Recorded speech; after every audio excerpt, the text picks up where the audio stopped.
Hello, hello, and welcome to another episode of Keshanar Confidential. This is a series where we're taking a look behind the scenes at the making of the Kingdom of Keshanar, which is an absolutely massive and immersive D&D 5e setting that's based on ancient Egypt, but asks the very important question, what if the gods, the magic, and the monsters were real? So, on previous episodes, we've spoken to some writers and some of the developers that have been working on the project, but we're going to pivot to something else different today that I'm very excited about, and that's one of the consultants for the project, Dr. Jill Waller. Dr. Jill, hello. Hi. I am so excited to have you, and I'm going to do my best to contain my nerd enthusiasm. Can you tell us a little bit about yourself? Well, I am an Egyptologist. I have a PhD in Egyptian art and archaeology. Unfortunately, though, not a lot of jobs in Egyptology, especially in the United States right now. So I do other jobs with editing and consulting, that sort of thing. In addition to teaching, I also do teach. But I was lucky enough to come across this job where I get to literally just give tidbits about ancient Egypt as a job.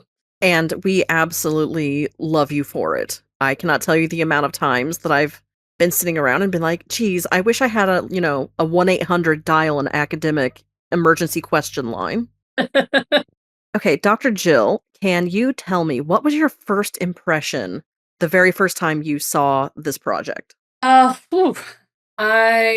honestly, I don't even remember because I think Dave first contacted me like well over a year ago. And at that point, there wasn't much that I could see. I just knew that it was a game based on ancient Egypt. It wasn't until much later and after I was actually hired that I got to kind of get into it and see more of what was going on and see how detailed the game really was.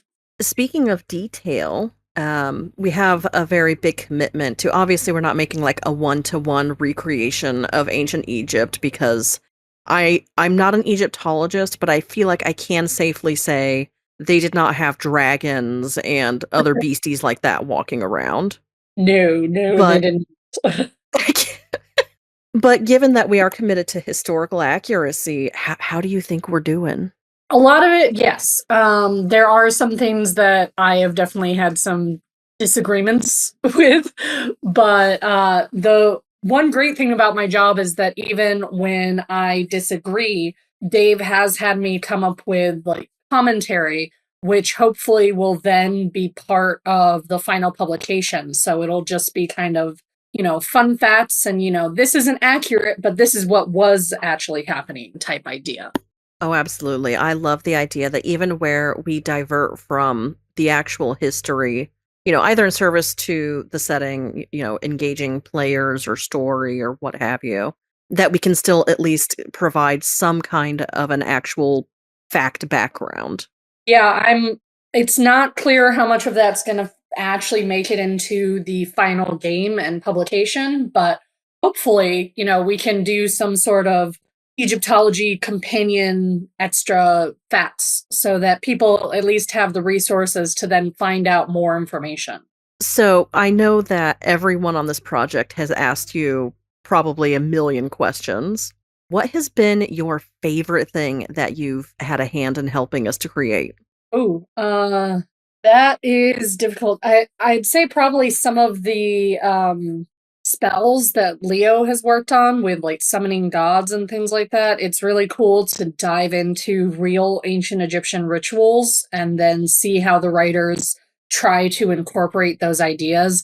Again, they're not one-to-one. They're not in any way the exact same because, well, in ancient Egypt, you couldn't actually summon a god. It was all part of the bigger mystique. And sometimes those rituals are just not as fun as you'd like them to be, but some of them are really weird. And, talking with some of the writers, then having, especially Leo, where he'll then take it and try to incorporate it into whatever he's working on. That's kind of cool to see. I have to say, I think one of my favorite things that I've seen come out of this cooperation is the celestial baboons. Yes, the celestial baboons are kind of cute. Especially because I don't think that's something that people really associate, automatically with ancient Egypt. It was a very surprising, to me, thing to see pop up. Yeah, no, I mean, even with like the god Thoth, who can be both an ibis or a baboon, a lot of people today only really think of the ibis or the ibis Hmm. headed version, not the baboon version. But baboons were very common in a lot of ancient Egyptian culture and mythology. Not that they would have been, everywhere, but we do even have images where they were brought from other parts of Africa or that sort of thing as tribute. But they were definitely also associated with the sun, and they were said to be like praising the sun in the morning, just as part of how baboons act. They get up and they kind of yell and scream and that sort of thing, and they saw that as praising the sun. Okay, well, I'm going to have to be very careful when recording this podcast because the temptation to just say, okay, talk about this for the next 30 minutes is very strong. Well, we can definitely do that maybe outside of the podcast. As you know, I'm always happy to just like go off on tangents. And again, that's one of my favorite things about this job because I never know what the writers or the artists are going to come to me with. And I'm one of those people where I get bored easily, quite frankly. So I love having something random and new given to me where I just kind of have no idea what to expect. Oh, absolutely. I mean, like you said, you never know what people are going to ask you for. And by the same token, what little tidbits they're going to use that you've given them. Yeah, and I mean, again, there have been some times where I disagree, but hopefully then we can do those little commentaries where, actually in ancient Egypt it was like this. Well, on a related note, what is the strangest thing you've been asked about ancient Egypt so far? Hmm, the strangest thing. Uh, I honestly I can't think that there's anything that strange. They're all parts of the culture as a whole. There are definitely things where, when I was asked, I just had no idea, especially with the mythology and even those spells, especially because a lot of those are so um specific. They're only found in like certain uh religious texts, or especially I've been spending a lot of time with the demonic magical papyrus. Um, so there's a lot that I just didn't know myself about ancient Egyptian culture before I had to research it. I love anything that encourages, that lets an academic go, I honestly don't know. And then I know one of my favorite things is research, and I suspect that you also are quite fond of research. I definitely can just like fall into a rabbit hole and spend days at a time looking at stuff. It's a sick love of looking at historic documents. Well, and especially more also even with like objects and archaeology for me. I my degree is technically in art and archaeology, even though I do read and all of the different versions of the ancient Egyptian language and even teach it, but my heart is really more in the archaeology and the objects and the material culture aspect. Fantastic. So, thinking back to this project as a whole and other media that you've seen that is based on ancient Egypt, what are some things that this project gets right in terms of the look and feel? Well, and I will say that some of this has definitely been a bit of a changing over time, but now, even just from when I started, some of the outfits and things like that and just the images of the people in Keshanar have changed a bit, even over the past few months, where they're getting more and more accurate. With that, also, the descriptions of the gods are often pretty accurate, which is good. Not, I mean, obviously not always. There are some things that are just or only the storytelling parts, like Set is definitely a lot more evil in Keshanar than he is in real ancient Egyptian mythology. But there's actually quite a bit right. And again, a lot of that has to do with just the writers and the artists being very curious and loving to ask questions. And, I also give people resources and then find that they'll come back to me and be like, I read this. This is awesome. And I'm doing this. So nice to work with a team that is actually curious and wants to learn more, and then we'll incorporate that. Oh yeah, there's definitely no shortage of enthusiasm on this project. I love also that you brought up the wardrobe of what the people are wearing in and around Keshanar, because my background is in dress and textile history. So I personally love that we don't have like metal bikinis. Yes, and I think you and I have talked about this a bit. But yeah, Probably. no, I even remember, I think it was you who even asked me about like soldiers' uniforms at one point. But yeah, no, I do like that. And I forget who it was, somebody I even was sending examples of shoes from ancient Egypt to so that they could get those right. It is very nice that a lot of it is, if not entirely historically accurate, closer than what you would see in a lot of fantasy worlds. To touch on something that you said just a moment ago, as listeners to this podcast know, I am an uncouth bystander of set and quite proud of that. What is a common misconception that people have about Egyptian mythology that you run into frequently? I think the biggest thing is that Egyptian mythology is very fluid. And people today don't understand that because a lot of religions today don't have gods like that. The gods in a lot of ancient cultures were more personifications of concepts than anything else, but those concepts could be good or bad. And we do see this a bit in Keshanar too, especially the goddess Sekhmet, who is one of my favorite goddesses. And they did bring into Keshanar where she is both this terrifying goddess of war and plague, but also a healing goddess, because that is a core part of ancient Egyptian mythology. There's a duality. Everything that can be caused can then be fixed, that sort of thing. Every god has basically, since they are a personification of a concept, that concept can often be used for either good or evil. And it's more about the intention than anything else. So, like Set, for example, a lot of people today see him as, the stereotypical evil god, which in some ways he was. I mean, he murdered his brother for the throne, not great. But he was also then a very strong protector of the god Ra and helped to keep the eternal cycle going by defending Ra from his enemies. So he also then was, very important to ideas of kingship, especially in certain periods. He was just kind of a personification of brute strength in sometimes. So again, that type of strength can be used for either good or evil. It's very fluid. Also, I mean, gods are often, different aspects of each other while simultaneously being completely separate gods, which is something completely foreign to a lot of modern people. I think that's true. I've noticed that it's sometimes difficult for people today to understand exactly how, not just nuanced, but also, I mean, frankly, how sometimes messy and how much family drama there can be within a polytheistic setting. Oh, yeah. No, one of my favorite things is to have students read The Contendings of Horus and Set. And actually, I had students read that in one of my classes this semester. And one student literally was like, what the heck is going on in this story? it's it's one of the weirdest stories and got so much drama. And it's fun.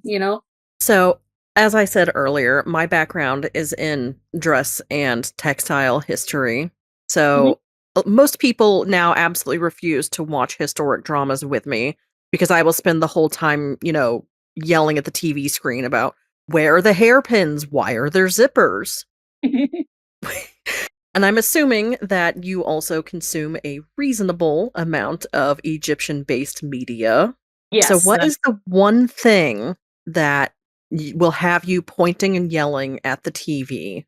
Oh, there's honestly so many. It, that's That's hard to I mean, let's go more with what does it right. um, so Fair enough.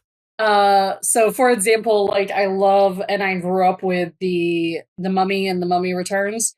Mm-hmm. And I was thrilled when I, grew up and went to college and started taking ancient Egyptian language and stuff that it's very similar. And turns out that there was actually an Egyptology consultant on that movie. So again, not historically accurate, and there are a lot of things there that drive me a little nuts, but it movies like that where they actually do take into account that does help a lot. The ones that are the worst tend to be based on very outdated ideas. So, for example, like the Comets from DC Comics, Hawkman and Hawkgirl. I think those were Mm. written in like the 1950s, and especially because they're supposed to be like set during the Middle Kingdom, and that's like my main area of specialty. That there's a lot of things there that drive me a little nuts. But and then even when they updated it for shows like Arrow, they kept a lot of those stark inconsistencies, which was very annoying. But I think yeah, especially because there are so many modern pop culture references where they take Western ideas and impose them onto ancient Egypt, and it just doesn't work, you know?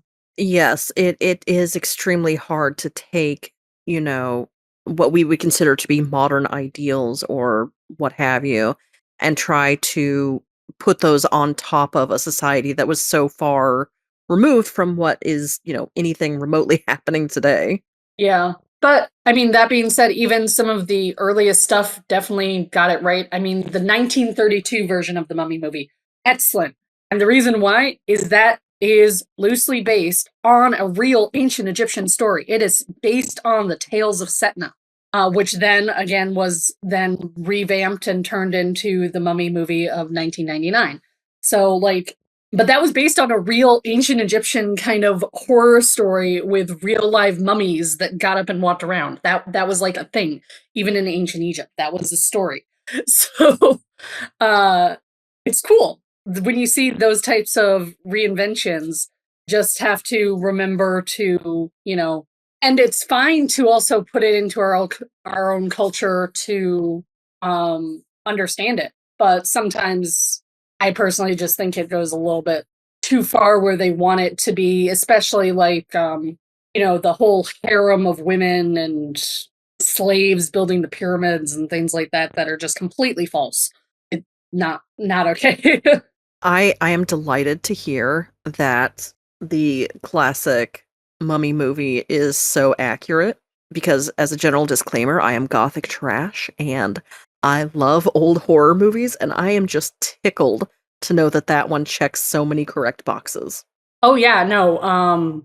Read there's Tale of Setna where, literally this guy Setna, it's a late period story, but it's set during kind of reign of Ramses II-ish because Setna, based on a real historical figure, Tom Wasset, who was in later periods became like this folk hero, and a bunch of stories were written about him. And in one, he actually, like in the movie, is going after these scrolls, which were found in a box, and he meets a mummy who then wants to be reunited with his love and all of that stuff. A lot of those elements are in there.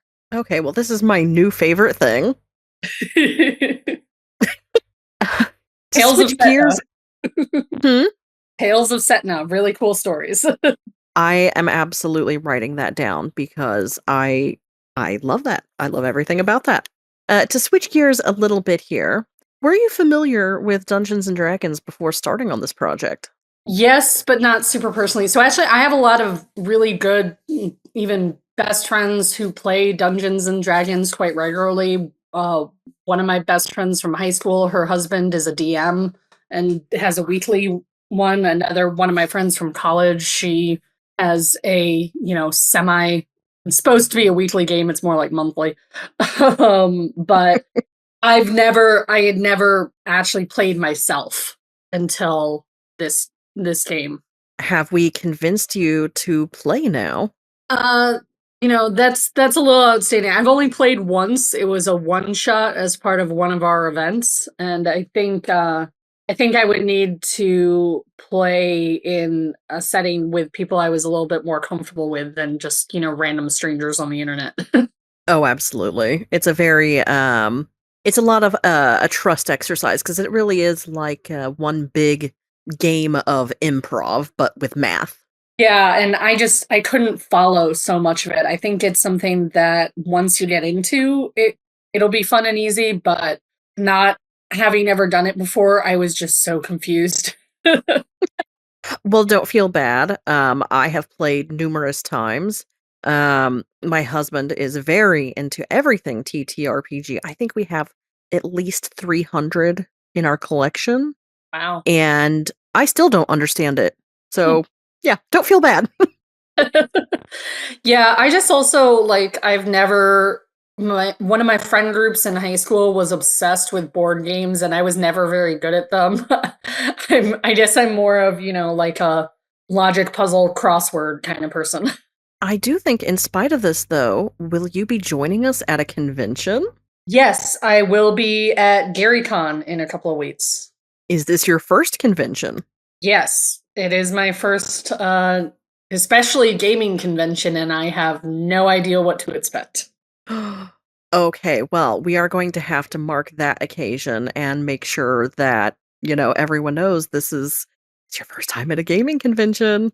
Yep, no, I mean I've been to conferences, but those are like academic and I'm sure extremely different. So yeah, no, I've never been to even like I've always wanted to go to, just like a con for different aspects of popular culture. I'm a bit of a sci-fi nerd, so I'd love to go to a con and meet show stars or whatever, but never done it. So yeah, this will be a completely new experience. Wow, and what a place to start. Yeah, it's uh, we'll see. It's definitely something new.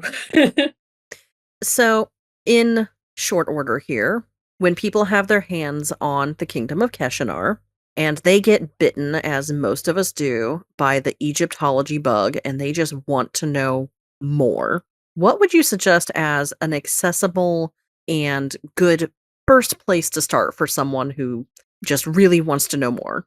Well, honestly, it depends on what they want to know more about. There are several books that I always recommend. So, for example, in this game, there's a lot about the ancient Egyptian gods and mythology, since that's such a core part of the game. And there are books by Geraldine Pinch and by Richard Wilkinson that are ones that I've even recommended to people working on the team. They're nice, easy, designed for people who don't need a degree or any type of background or anything. And you can also, a lot of them are designed so you can like look up specific gods or that sort of thing. You don't need to sit and read the whole thing. You can look up what you're interested in. There are also some online like databases, that sort of thing, which are helpful. Some of them are more academic, but still accessible. So like the UCLA Encyclopedia of Egyptology, that sort of thing, where again you can look up topics. I will say though, one thing with Egyptology in particular, you have to be aware about what you read on the internet. Mm. There's a lot there that is, if not wrong, again, twisted by modern ideas or even just completely out of date. So for example, I see a lot of websites where, their top references are like Budge, which he Oh, wrote books like 100 years ago. Of course, that's out of date. um, so it there's been so many changes to the field in Egyptology and how we understand this culture that having more up-to-date information is really useful. And again, it depends on what you're interested in, but hopefully the final version of Keshanar, hopefully I can convince people to let me put in a little bibliography so that people have resources to go to. Oh, I absolutely support that. I'm sure also that, like many other academics out there, you've had cause to shake your fist at the Victorians and some of the delightful theories they had that sometimes get repeated on the internet today. Yeah, yeah, or, just items that were just completely made up on the internet Yeah. that have no absolute basis. One of the items in Keshanar that I have the biggest issue with is the Dua houses, which are for a god of cleanliness who does not exist in ancient Egypt. That is completely made up on the internet. But it was decided to include it by other people because it, sounded cool and was a great addition to the game. But that's one thing where I'll definitely be trying to have a comment saying this was not accurate. But that was entirely just like made up by somebody on the internet. I have no idea where whoever it was came up with that. But you see it everywhere. If you Google it, it's everywhere. I believe it was Abraham Lincoln who said that you can't always believe what you read on the internet. I've seen that. Okay, so I know that most academics or experts in their field have one anecdote or factoid or something about their particular field of study that they like to trot out as a conversation piece or a showstopper or what have you. What have you got for us, Dr. Jill? What is your favorite Egypt tidbit? Ooh, I don't know. I know I'm terrible saying just pick one. Yeah, no, can you give me a broader topic? I don't even know. Uh, Egypt in general is a lot.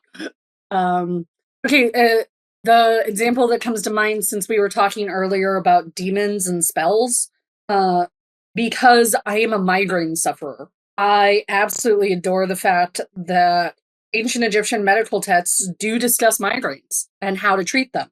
And in fact, actually, the modern word migraine comes from the ancient Egyptian, just with a bit of a translation. In ancient Egypt, they called it a gestep, which literally means half the head, which then was translated into Greek as hemicrania and became the modern word migraine. So Okay, well, I love that. as a migraine sufferer myself, it's kind of nice to know that, not only am I not the only one, but this is something that people have unfortunately had to deal with for literally thousands of years. It is always so fascinating to see these common threads that go back thousands and thousands of years sometimes that really just reminds you that, like, man, people really were just people. Oh, absolutely. And that is something also that whenever I'm teaching a class always surprises students that, reading these stories and everything, there's such an air of mystery and magic about ancient Egypt that people forget they were people. I mean, they have, graffiti with not safe for work jokes and they have, letters to loved ones and even reading letters to their dead relatives. It's, a little heartbreaking or funny sometimes when they're claiming that a dead relative is haunting them or something. But they were just people. Well, I that is a fantastic note to wrap it up here. Before we go, though, I do have one last question for you. It is also hard-hitting journalism. Are you prepared? Okay, let's hear it. Okay. For the rest of your life, you are able to eat only one flavor of pie. What are you picking? Apple. Oh, wow. No hesitation or anything. I'm not really a pie person, honestly. But I do like I think it's because my mother loved apple pie so much. It was one of her favorites. She also just loved apple fritters, apple pastries in general. And I don't know, the past couple of years since I've lost her, I've really developed a taste for it. So Follow-up question. Ice cream or whipped cream with it? ice cream, but only a good vanilla. Like the real vanilla bean. Yes. Okay, we're in total agreement on that. Yeah, it can't be just, crappy whatever. It's got to be like a good vanilla bean, yeah. Well, I cannot thank you enough for chatting with me today. This has been so enlightening, and my reading list has grown exponentially. Well, hit me up. I will send you a list of more things to read. Ladies and gentlemen, my favorite part of the project. We have an Egyptologist. I can just ask for things. All right, that's going to do it for this episode of Keshanar Confidential. Our Kickstarter is launching April 8th. More information can be found at launch.keshanar.com. I am an uncouth bystander of Set, and I will be seeing you all next week, where we will be taking another look behind the scenes.